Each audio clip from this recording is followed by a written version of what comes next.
Hello BookTube, welcome back to the History Shelf. In my laid-back chair, I am Peg, your host, as always. So guys, I just kind of want to have a nice check-in video with you. I wanted to be more relaxed, kicking it back in my reading chair here in my office with my history shelves, pointing the way inward into my bookcase. And I thought this might be a good opportunity just to do some, some random programming notes, life updates, maybe. Also, I wanted to show you, I've accrued a lot of really cool used books that I've found some real gems over the past couple months. And I'm getting ready to find their homes on the shelf. I was saving these, of course, as always. I like to show you guys the things that I pick up in my wanderings. And can't tell you exactly where I got everything. A lot of them came from Second & Charles, but some of them I bought online from third-party vendors, so some thrift books, stuff like that. So, let's see, without further ado, we've been having a slew of storms every day here lately. I mean, that usually happens in Colorado, but not until, well, it is June 1st, but stuff that usually happens in June has been happening throughout May. As you may know, with all the hail damage and all the hailstorms Colorado has been, you may or may not know, depending on where you're watching from. But anyway, so I can see some dark, very dark clouds off to the east, and we are 80% chance of thunderstorms today and tonight, and we were in the middle of a severe thunderstorm yesterday. So these guys keep rolling in, and in fact we had even more hail yesterday, but it was small hail. But the roof adjuster came out on Tuesday, so we're going to be getting a new roof. It got totaled. So fun times at the History Shelf. I haven't been uploading as much as I'd want to. I'm hoping to get more done this summer. You know what, you guys, honest to gosh, I had, I'm working with this new camera, and I had made a video, because I've been meaning to make a video saying, what have I been reading lately, and kind of doing a retrospective of books I have read in the last month and a half. And I had like 2 big stacks of books, and I was working through them and doing my video and showing you things I've read and things I've written reviews for. And the battery was running low, and I thought I could just plug in the USB cord in the side and just plug it into my docking station so it would at least power. And it just cut off the video, so I know I shouldn't have done that. It went right into USB mass storage, and my video ended. And so then I started the video up again. And then I haven't combined the 2 videos, and I just said, you know what, I might have to just reshoot that, or maybe you guys can tell me if you even value those videos. I'm trying to figure out, I know people would love bookshelf tours, and I suppose I could do that. I know you guys want it, you just want to see the goods, you want me to flash you. But okay, without a meaningful, conversation. What would you like? Would you like rambly videos of me showing you what I read and stuff, or I don't know. I am trying to figure out what is hot for you guys. So again, this is a more laid back, informal programming notes, and I'm just gonna flash, not myself, but I'm gonna flash you some of these used books I picked up. And I'll just show as many as I feel like I can fit in before the upload time becomes too laborious, because apparently if anything is past 20 or 25 minutes, the upload time in the upstairs office is just, it's ridiculous, you guys. It could take, I don't know. We've decided we need to turn off all of our other devices in the house to see if it would help the upload time. But anyway, it's the end of the day. I'm done with work for the day. The storms are probably going to be kicking in soon, so I want to film this and at least try to upload it, and hopefully we won't have any stormy issues. Along with showing you some used books, I bought some new books, but I think I'll save that for another video. They're really kind of interesting, eclectic. May not be everyone's cup of tea, but it's certainly mine. So, well, let's just start with some of the used books and some of these gems I've found lately. And this one was, I found this from Second and Charles. And I've been meaning to get this. You know, I've heard about this book, and then my friend Lawrence Westwood on Twitter, my friend Lawrence, he has recommended this to me many times, saying you really need to read Neil Sheehan when it comes to the Vietnam War. And I found a spectacular used copy for free because I have credit at Second and Charles. I found A Bright Shining Lie, John Paul Van in America and Vietnam by Neil Sheehan. So it's a beautiful book, beautiful condition, just perfect in every sense, free. So this book came out in, I'm not going to read every description, I just kind of want to do something different. This is a fairly well-known book, so you know, if you're curious about it, just kind of plop it into your Google sheet there, your Google screen. This came out in 1988. But you know what is great about this book? It smells wonderful. It's got that wonderful old book smell. Woo! So I really needed this book for my Vietnam history collection. I feel like I can't, you know, say that I've studied it fully without having Neil Sheehan's interpretation on it. So very happy to have picked this one up. Another book, let me tell you how excited I was to find this book at Second and Charles. I have been trying to get my hands on this book. I waited until, you know, it had been out for a while. And then, damn, it was just, sorry, the Amazon Prime guy is pulling up. Wonder what I'm getting. It's not books, though. Trust me, I've after my last Hamilton book haul, I was like, I really think the excitement is gone. Well, no, it hasn't. I'll still buy books, but they're definitely going to be more targeted. And more examples of that to come. But this book, I swear to you, is brand new. I don't know how, and no one's read this book. And I couldn't find it online anywhere. Well, I did, but then the price for a used copy was exorbitant. But look at this. And I've been waiting for this book forever. The Napoleonic Wars, The Global History by Alexander Mikabarij. Oxford University Press. This thing is, look at how clean. No one's read this. There's no, it's pristine. And I saw this on the very top shelf in the history section at Second and Charles. And I just saw the spine, and I was like, no way, this can't be there. And I was like, I wonder what condition. I pulled this off the shelf, and I'm like, I can't believe this. This is like my birthday and Christmas and the 4th of July, all wrapped up into one. And it was free because of my credits.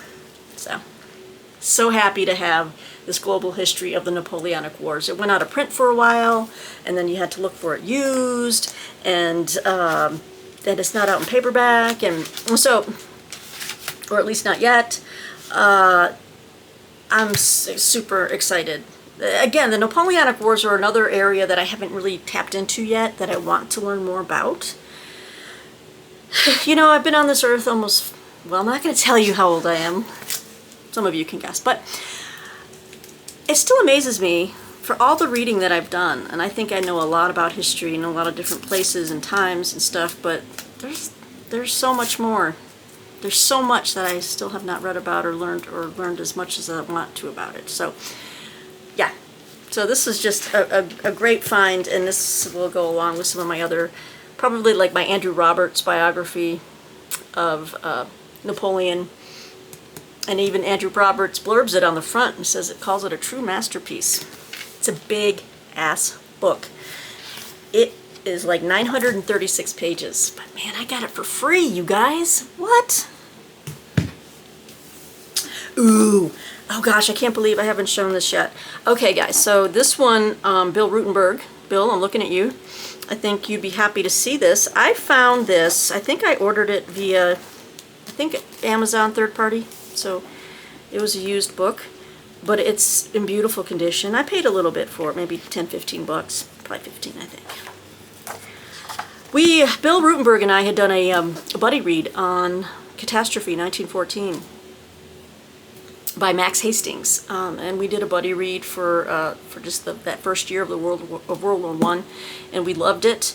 And in many of our conversations on Boxer, you know, Bill had mentioned General Hague, and he was interested in reading his. I think he had found, or he was looking for like his memoirs or his war memoirs, and he was interested in learning more about Douglas Hague's experiences. And so I went on the search for a biography, and I found this. This I found online. This is Douglas Hague, 1861 to 1928, by Gerard J. de Groot. Was put out by I don't know. It's a publisher I have not even heard of. It's my Alexa going off. But so and then this book came out. Oh, another book that came out in 1988. So this is a biography on Douglas Hague. I am going to read a little bit from the insert here because there's tons of maps in here. It says, for 70 years, Douglas Hague has been portrayed on the one hand as the butcher of the Somme, inept, insensitive, and archaic, and on the other as the savior of Britain, noble, unselfish, and heroic. This polarized, strident, and ultimately inconclusive argument has resulted in Hague becoming detached from his own persona. He has become a shallow symbol of a past age to be pilloried or praised. The middle ground in the Hague debate has been as barren as no man's land. That's very descriptive. And I like this dust jacket copy here. There should be no mystery about Hague. Certain from a very early age of his own greatness, he preserved every record of his achievements, diaries, letters, official reports, etc. The opinions of his contemporaries are likewise readily available, but until now this material has not been used to construct a complete and accurate picture. Oh. So it says here, after 8 years of painstaking and detailed research into previously neglected sources, Gerard de Groot is now able to give us a more complete and balanced picture. And this book appeals to both the general reader and a specialized reader. The specialized reader is not simply a critique of Hague's command in the war, but an exploration into his personality. So that's interesting. So it'll go into his early life, his career, him in society. I'm looking forward to this. This is going to be really interesting, and when I was looking around for just a modern, or somewhat, I guess this is somewhat modern, this is the most modern biography I could find on Hague, and there he is as a young man. So you can focus on him there. So yeah, how about them apples?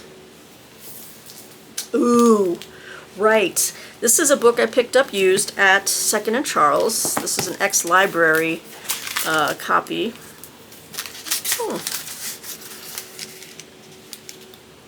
Oh, that's unfortunate. This lady has her return address label in the inside and with her address on there.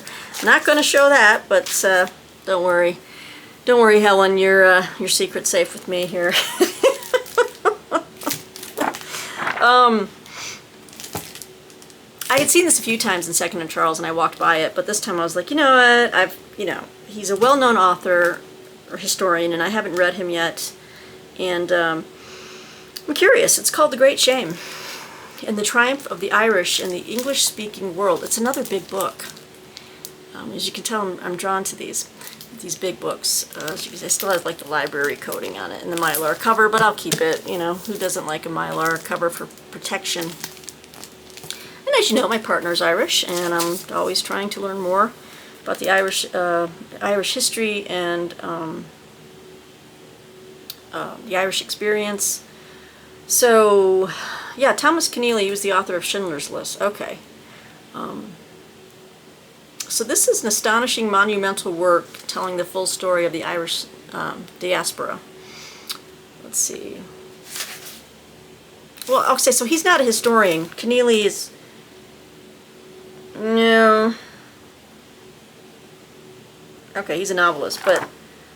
Alright, well this is his work of history, and it says it has the grip and flair of a great novel. So the book surveys 80 years of Irish history through the eyes of political prisoners, including Connelly's ancestors, who left Ireland in chains and eventually found glory in one form or another in Australia and America. Interesting. So it's, I don't know, have any of you guys read this book? I just thought I'd check it out. Wasn't quite sure what his angle is on this, but we'll find out. Big book.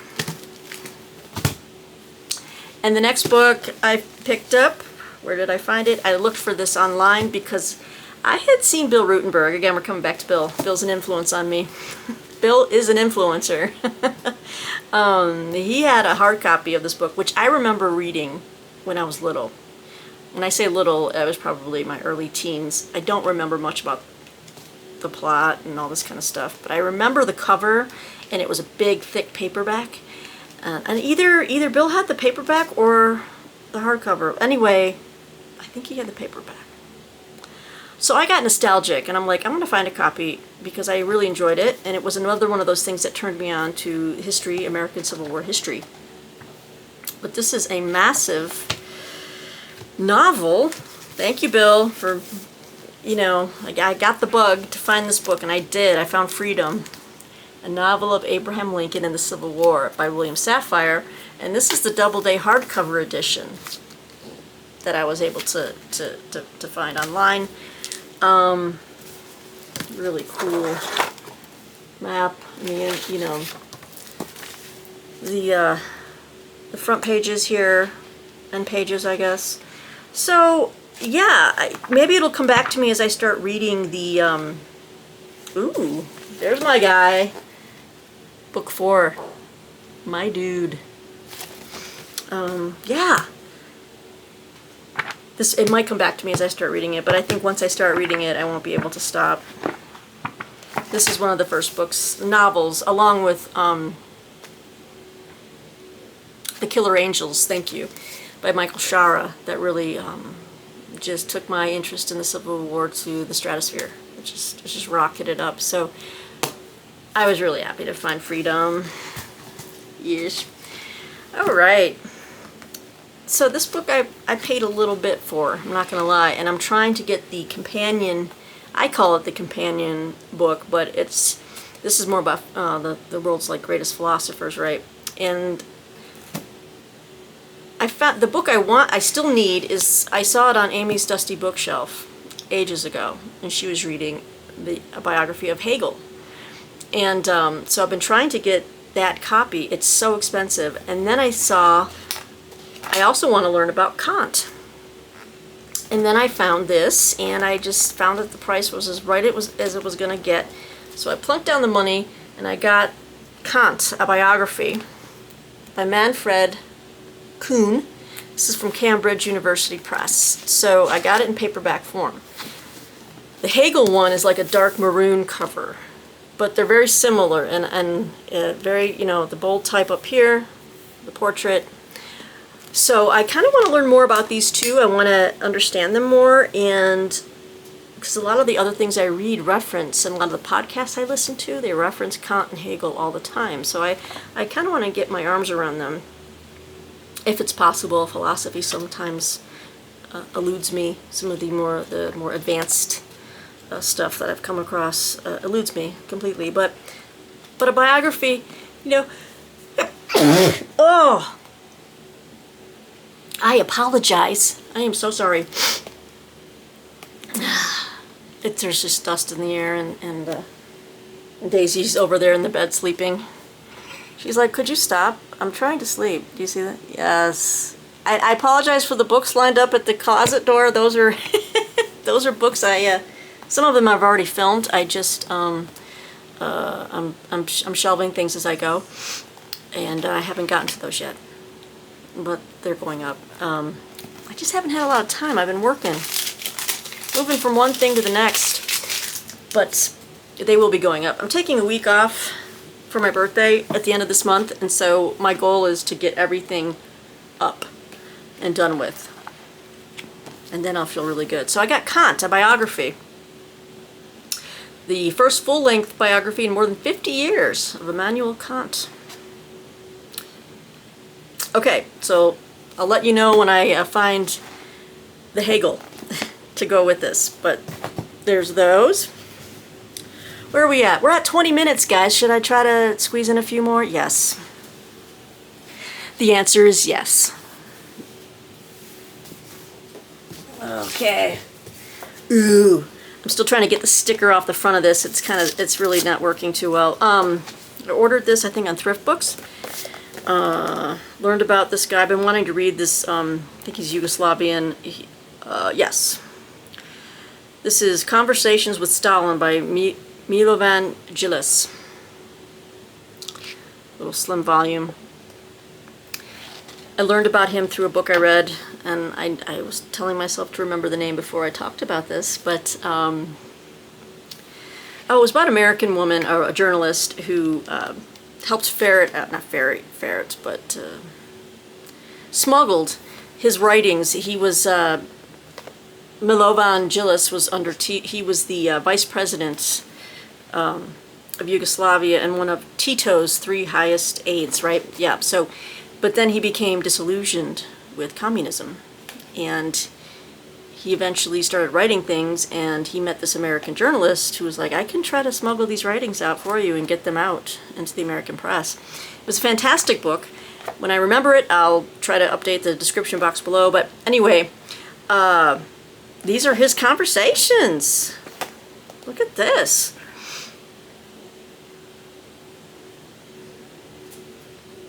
It says here he was imprisoned by the Yugoslavian government from 57 to 61 and was returned to prison in 62 because of the publication of Conversations with Stalin. Writing both in prison and out. Hi, I'm filming. You can let Daisy out. All right, sorry guys. Informal, you know what I'm saying? Yeah, he was imprisoned, and but he produced several important and popular critical studies of communism. And I think I have another one, or I might have showed you one in a previous video, but I wanted to get Conversations with Stalin. Now we're going to move on to Jean-Francois Revel. I've got a couple of other books by him. I think Anti-Americanism, and I've been meaning to get this, Democracy Against Itself. The Future of the Democratic Impulse, translated by Roger Kaplan. This is an older book, obviously, and bought it used. Oh, hang on. Okay, I'm going to be with you in 1 second. Get out.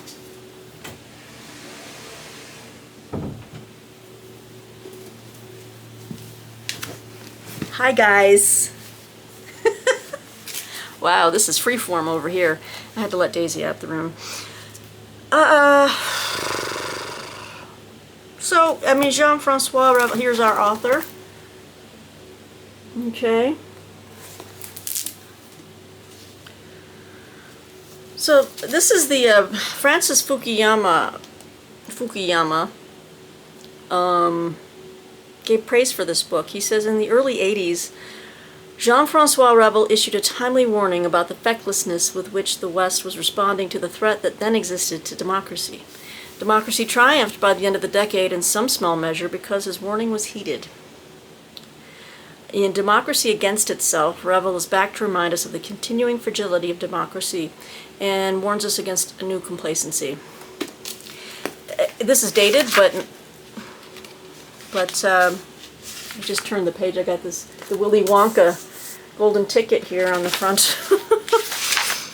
It's 1993, but I want to read his work, all of his work. So I picked up Democracy Against Itself, and I really been wanting this book. This is a little bit tattered, but for my purposes, it's a-okay, and it smells good. It's got that wonderful musty old library book smell. This is Without Marx or Jesus. The New American Revolution has begun. And it's an afterword by Mary McCarthy, of all things. So as you can see, it's an old Doubleday edition.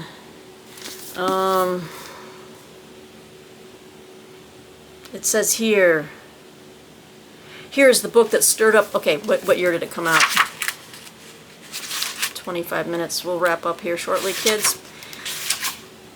It was 1970, it was before I was born. Here is the book that stirred up a storm of controversy when published in France. In Without Marx or Jesus, Revel argues that global revolution is possible and that the only model for that global revolution is the United States. He supports his argument in a book that is at the same time brilliant and provocative, and that's all it says. So we shall see. It's interesting. You kind of read these things in reverse. You read backwards and see what kind of came about and what didn't, you know, because it was written in 1970. But the title is very provocative, and it grasped, you know, grabbed my attention. All right, what is this thing on my camera? Oh, God. I hope I'm still focusing. Am I still focusing? Okay. So I picked up this book as well at Second and Charles. Never heard of it, but it's a new and expanded edition, and it's in perfect condition. Unholy Alliance. A History of Nazi Involvement with the Occult. New and expanded edition by Peter Levenda, with a foreword by Norman Mailer, of all people. So it was first published in 1995. Unholy Alliance was the first book in English on the subject of Nazi occultism, and since then we know there's been a glut of those type of books and a ton of crap on, like, the you know, all those different history channels and stuff. Tons of stuff out there on TV. First book in English to be published on the subject of Nazi occultism, to be based on the captured Nazi archives themselves, as well as on the author's personal investigations and interviews, often conducted under dangerous conditions. The book attracted the attention of historians and journalists the world over and has been translated into 6 foreign languages. A later edition boasts the famous foreword by Norman Mailer, a foreword that later became an entire chapter in his book, The Spooky Art. I did not know that. The book was also consulted frequently by Mailer as he was engaged in writing his final novel, The Castle in the Forest, about the life of Adolf Hitler. So this is a 3rd edition of the book. So it's new and expanded, with additional information on the rise of extremist groups in Europe, Latin America, Asia, and the U.S., and the esoteric beliefs that are at their foundations. The book is just pristine. Again, I got it for free with my credits. So it looks really interesting. I was flipping through, we've got a chapter on the Black Order. I mean, it just looked really interesting, dark, but interesting. Chapters like of blood, sex, and the rune magicians, the dangerous element, the order of the Temple of the East. What the hell is this stuff? It's crazy. It is crazy shite. Wow. You know, you just never stop learning with history, and just how messed up some people were. Cray-cray and evil. Cult War, 1934 to 1939. Coming up on 30 minutes. Anyway, got it for free. Oh, I should mention this. So I picked up this book. This is an older biography, and I'm actually starting a biography, which is not a biography itself, but it's like okay, it's about Bismarck. It's Bismarck, right? Bismarck by Edward Crankshaw. Found this at Second and Charles, also free. It's an older book. This came out 1981. So this is a 1981 biography on Bismarck. Now, so I'd never read Edward Crankshaw, and I have a pretty big biography on Wilhelm II, I think. But I don't think I have a proper biography on Bismarck. Got some good pictures in here and stuff. And smells good. That's 3 book smells in one video. Wow, that's some type of record. So yeah, you know, it was free, and I was like, I'm taking it. But here's the thing. I've just been commissioned to write a review for a book coming out in September called Bismarck's War. It's a very big book, about 500 pages, covering the Franco-Prussian War of 1870. So, you know, Bismarck will obviously feature very prominently in that, but this one is just not about the war or the Franco-Prussian War, just about, you know, Bismarck. It'll include all that, but anyway, I thought that was kind of an interesting, you know, serendipity there. And then I'll conclude with this book before it gets much longer. Again, you find a lot of old books sometimes when you're used book shopping, you know, in a store, not like online, but you're just browsing the shelves and you're like, damn, maybe someone died or someone's cleaning out their library, and you get these older editions of books, and I really like those.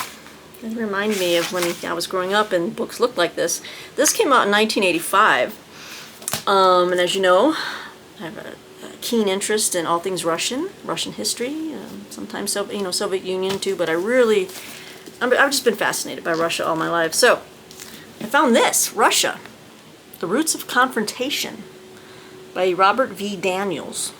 It's put out by Harvard Press. This is so old that the price that Second and Charles listed was $3, but I got it for free. $3! And it's in great condition, except for a couple of, you know, dings on the couple of frays here.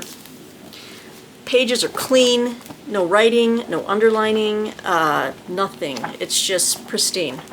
So The Roots of Confrontation, I'll just give you a little rundown because it's so vague, right? And I think a lot of this could be, you know, is dated, obviously, but because this was written before the Soviet Union collapsed, but, you know, if you kind of want to window in sometimes, it's interesting. The rest of the history still applies. You know, towards the end of the book, it's very dated. But,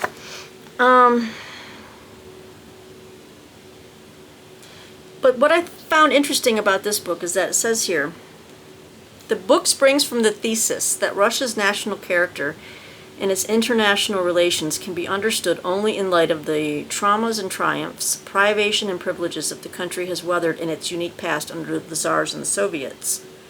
The author lays to rest the mistaken American view that Soviet behavior is simply the application of Marxist revolutionary ideology. This error has led to exaggerated perceptions of the Soviet threat, the escalation of mutual responses in the arms race, dated, and the hardening rather than softening of Soviet attitudes. The character of the Soviet system as it evolved after the revolution is shown to be a synthesis of revolutionary rhetoric, dictatorial pragmatism, and traditional Russian kinds of behavior. Interesting. Daniels points out that no part of the world is more alien to Americans than Russia, and he evokes parallels and contrasts with the American experience to clarify the driving forces behind this ill-understood modern superpower. So, yeah. You know, I'm not going to turn this down. I had never heard of this book, and I think it's probably another important addition. If you've read this book or have heard about this book, let me know what you think in the comments below. All right, guys, so that's a nice little stack of some used books that I picked up to add to the History Shelf's library here. I have another stack here I'd like to show you of new books that I've procured along the way. Some of them are recommendations from you guys in comment sections. One of them is pretty prominent, and I plunked the money down because I was really intrigued. Stay tuned for that. How about that for a teaser? All right, guys. Well, I better go. It's go time to feed the dogs, feed myself, get ready for the storms and try to upload this video. So I hope you'll join me again soon on the History Shelf. Thanks for being with me. Bye-bye.